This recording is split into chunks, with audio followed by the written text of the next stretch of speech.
সবাইকে আমন্ত্রণ জানাচ্ছি বিডি লাইভ 24 নিউজের প্রথমে শিরোনাম। হিরো আলমের বিরুদ্ধে ধর্ষণের অভিযোগ মামলা। বলিউডকে সরাসরি চোর বলে নওয়াজুদ্দিন সিদ্দিকী। অল্প কিছুদিনের মধ্যে দেশে ফিরবেন তারেক রহমান। এতক্ষণ শুনছিলেন শিরোনাম, এখন বিস্তারিত।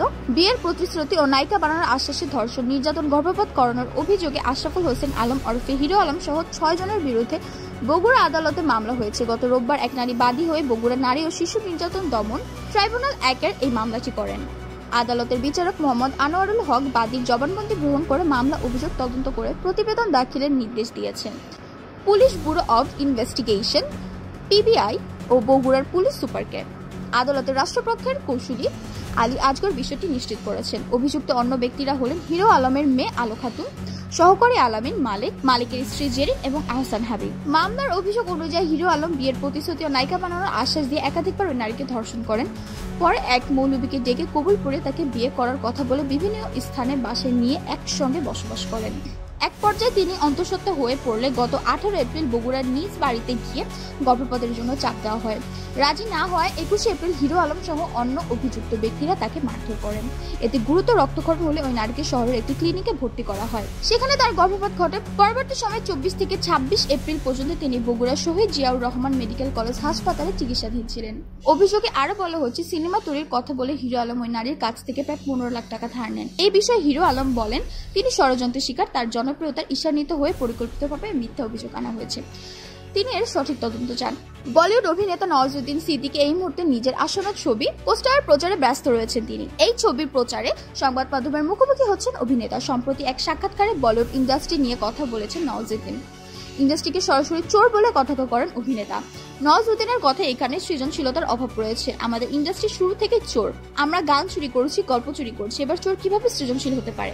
নওয়াজুদ্দিন বলেন, আমরা কখনো দক্ষিণ থেকে, কখনো এখান থেকে সেখান থেকে চুরি করে চলেছি। এমনকি হিট হওয়া অনেক কাল্ট ছবির দৃশ্য চুরি হয়ে গেছে। এটাকে এখন স্বাভাবিক না হচ্ছে। ভাবটা এমন যে চুরি করেছি তো কি হলো? এই ইন্ডাস্ট্রি থেকে আপনি আর কি বা আশা করতে পারেন? এখন থেকে কি ধরনের অভিনেতা উঠে আসবেন? অভিনেতা বলেন, যারা আসবেন তারাও সেই একই ধরনের হবেন। সেই কারণে অনুরাগ কাশ্যপের মতো অভিনেতা ও পরিচালকরা ভালো কাজ ছেড়ে দিচ্ছেন। নওয়াজুদ্দিন আরো বলেন, সৃজনশীলতার দিক থেকে আমরা এখনো দরিদ্র। আসলে আমরা শুরু থেকে চুরি করে আসছি, কখনো গান চুরি, কখনো তো গল্প চুরি।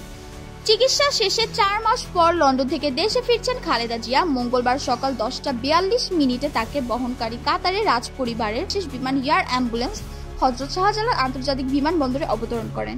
তার সাথে দলের স্থায়ী কমিটির সদস্য ডক্টর AZM জাহিদ হোসেনও ফিরেছেন। দেশে ফিরে ডক্টর AMZ জাহিদ হোসেন তারেক রহমানের দেশে ফেরার বিষয়ে ইঙ্গিত দিয়েছেন। মঙ্গলবার রাজধানীর গুলশানের বাসভবন ফিরোজায় সাংবাদিকদের বিভিন্ন প্রশ্নের জবাব দেন খালেদা জিয়ার ব্যক্তিগত এই চিকিৎসক। ডক্টর জাহিদ বলেন, জুবাইদা রহমান দেশে ফিরেছেন।